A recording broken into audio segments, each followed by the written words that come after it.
Hey, it's Tucker Carlson. This spring, word began to circulate in Washington that the House Oversight Committee, under its new chairman, Congressman Jamie Comer, had discovered criminal behavior after reviewing thousands of pages of the Biden family's bank records. Now, publicly, to the extent they responded at all, the White House dismissed the investigation as, of course, politically motivated. In any case, irrelevant. Hunter Biden was an adult, so his business dealings had nothing at all to do with his father, in this case, the President of the United States. But in private, everybody understood it wasn't quite that simple. There has long been overwhelming evidence that Joe and Hunter Biden's financial lives are not separate at all, but deeply intertwined.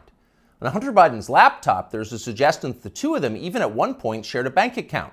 And of course, Hunter Biden wrote himself that he kicked back cash from his foreign business deals to his father. He wrote that bitterly. So the Oversight Committee's investigation was potentially a disaster for the White House, a scandal, possibly even the prelude to criminal charges. So in order to get ahead of all of that, Joe Biden's handlers did the one thing they could do. They set up an MSNBC interview to preemptively whitewash whatever Jamie Comer might find. Here's the result of that. This aired on May 5th.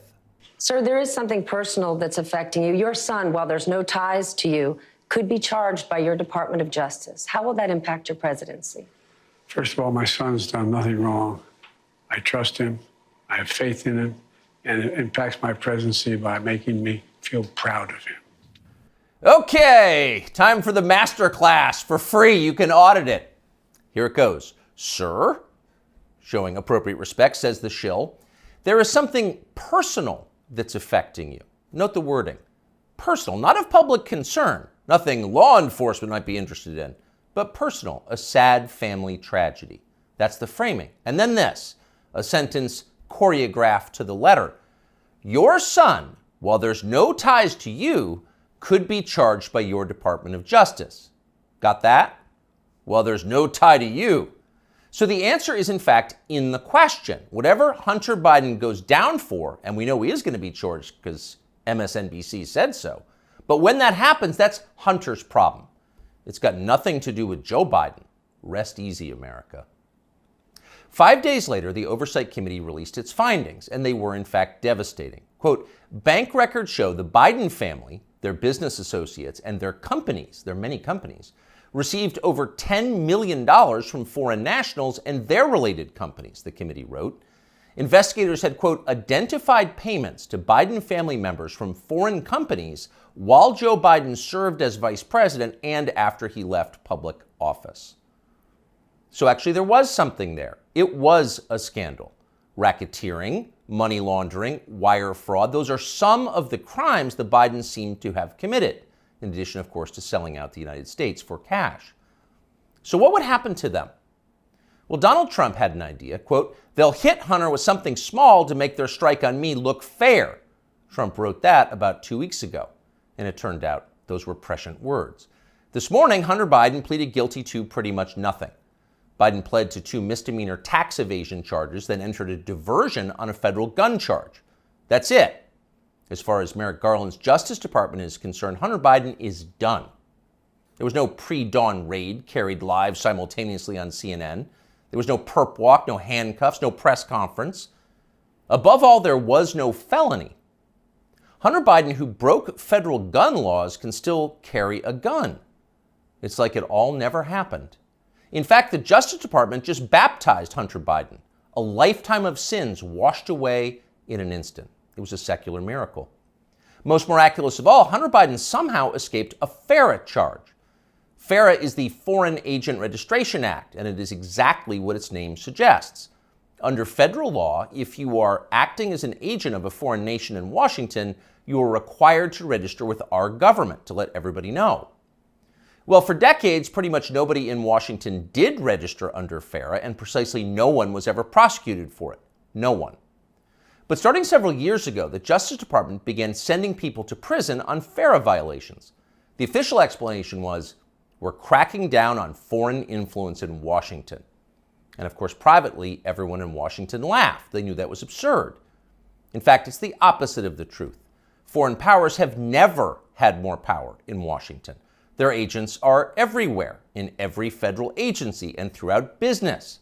down to and including in executive positions at various social media companies. The Biden administration knows all of this, and it's not a problem. In fact, it's their policy. From the administration's perspective, the concerns and the demands of, say, the Chinese government, or particularly the Ukrainian government, are far more important than the needs of American voters. We're cracking down on foreign influence. Please. The point, the only point of enforcing FARA, after decades of ignoring it, is to harass and imprison high-profile political opponents. Trump donor Elliot Broidy pled to a FARA violation a few years ago. So did Trump campaign manager, famously Paul Manafort. He went to prison. Last year, the DOJ went after Trump confidant Steve Wynn under FARA. But in the end, the Biden administration overreached so comically that the whole thing was thrown out by a judge. But they tried. So as long as they're trying, if it was a fair system, Hunter Biden would be first on the list of those next to be charged with a FARA violation. In fact, many of them. Hunter Biden was a foreign agent. He never registered as one. But for years, that's exactly what he was. He sold access to his father and other lawmakers to the Chinese and the Ukrainians and countries throughout the world. There's no debate about that. The FBI has known about it for years. For years, they've had possession of Hunter Biden's laptop. But they didn't charge him for it today. They never will. Why? Well, you know the answer. Hunter Biden has good genes. A more interesting question, though, which is another question the feds will never consider, is what does Hunter Biden do for a living now?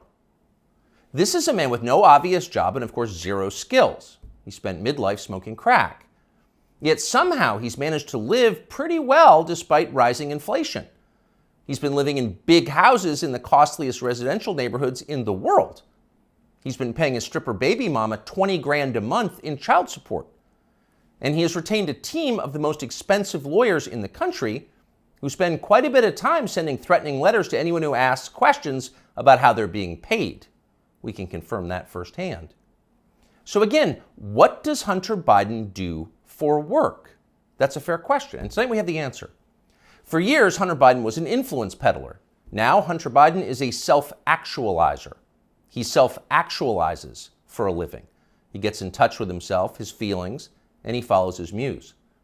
Here he is explaining his new vocation in a 2019 ABC News interview. This is new.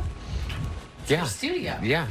But now he's opening the doors to a place never captured by a paparazzi's lens, his refuge, an art studio where he finds solace in painting. What's the goal eventually? No goal. That's the perfect part about it. It's just, it literally keeps me sane. His refuge, far from the paparazzi's lens. In other words, we're not the paparazzi, we're ABC News. What's the goal of this? Your refuge. There's no goal, he says, grinning with those fake teeth. It just keeps me sane. But actually, there was a goal. And if you didn't know what a virtuous person Hunter Biden was, you might think it looked a lot like money laundering. 2 years after that interview, Hunter Biden was selling prints of his art. And to be clear, just the prints, not the, quote, art itself, but effectively photocopies of it for $75,000 a pop. Apparently, Hunter Biden moved 5 of these repros in just days. That's $375,000 in less than a week for signing copies of your fake art. As for the paintings themselves, childish self-indulgent blots, those sold for $500,000 apiece. So the question is, who bought them and why? It'd be interesting to know. There's a story there for sure, but of course we have no right to know. There's no public policy implication. It's not like Hunter Biden's finances have anything to do with his father's finances. Meanwhile, once his father did become president, corporate publisher Simon & Schuster lined up as well to pay Hunter Biden's bills. According to news reports, Simon & Schuster gave Hunter Biden millions of dollars for his highly selective account of his wholly unaccomplished life. And then the publisher lined up brainless celebrity endorsers like Dave Eggers and Stephen King to promote it. King, who apparently will say anything if it helps the party, called Hunter Biden's silly manuscript a, quote, harrowing and compulsively readable memoir. And then Stephen King described Hunter Biden himself as beautiful.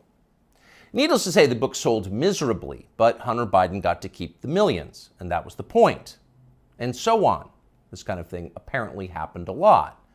Again, there seems to be a story here, and we think it's probably worth learning a lot more about it and bringing it to you. In the coming weeks, we will. In the meantime, though, the question is, what can we learn from Hunter Biden's plea deal today? First off, the obvious. For the children of the people in charge, there are no penalties. There are only upsides. They're princelings. They can do what they want. You are not. Therefore, you can't. So don't get any ideas about cheating on your taxes or violating federal gun laws unless you want to celebrate next year's Father's Day through the glass in the visitor's room. The rules definitely apply to you, including rules you don't yet know exist. But there is also a deeper lesson here, a more disturbing one. What we're watching through Hunter Biden's life and through the Biden administration, now entering its third year, is the total inversion of virtue. What was once considered admirable is now derided as stupid, if not racist. That would include achievement, intelligence, honesty, self-control, humility. Those are features of the old America. Those were yesterday's virtues. They are gone. In their place, all that we once considered contemptible and repulsive, we're told to worship that now. Here's a small example, but we think a revealing one. In addition to his many other sins, Joe Biden has hired what has to be the single dumbest, nastiest, most dishonest, most ridiculous person he could possibly find for the very public position of White House press secretary. There's a point to it, of course. It was a humiliation exercise. It was designed to degrade the country and dispirit the rest of us. That's the White House press secretary? Shut up! But here's the thing. The White House press secretary herself has no idea why she's in the job. She thinks she's amazing. Here she is in a clip we just saw. A year in this role, there's been a couple of things that has made me incredibly proud. Many things that made me incredibly proud to be at that podium during this historic moment. Again, this is a historic administration. I'm a historic figure, and I certainly walk in history every day. I'm a historic figure? Imagine saying that. I'm a historic figure, but she does. And she says it in a burst of sincere self-congratulation, marked by her signature bad grammar. Illiterate, but proud. Of course she's proud. Karine Jean-Pierre is now a historic figure, just like Hunter Biden is now an important artist. It makes you feel stupid for going to work. Younger people say the news is full of lies. In Kennedy's motorcade, 239 people tell the death of Jeffrey Epstein.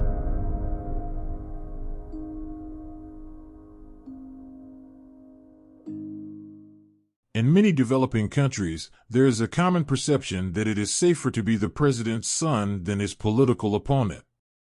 This observation highlights a prevalent issue in some political systems where power and privilege often play a significant role in determining one's safety and security. Being the president's son generally comes with inherent advantages and protection. The president's family members typically enjoy various privileges, including access to resources, heightened security measures, and influential connections. They often receive preferential treatment and enjoy a certain level of immunity from legal and political repercussions. On the other hand, political opponents who challenge the president's authority face numerous risks and obstacles. They may be subjected to harassment, intimidation, or even physical violence, as the incumbent regime often employs various means to maintain its hold on power. Political opponents may face persecution, arbitrary arrests, or even face the threat of assassination.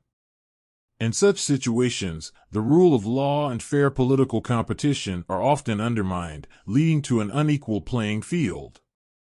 Moreover, the president's son usually benefits from the protection of state security forces, which are loyal to the ruling regime. This close association provides a layer of protection that may discourage individuals or groups from directly targeting them. Political opponents, however, lack such privileges and often have limited resources to ensure their personal safety.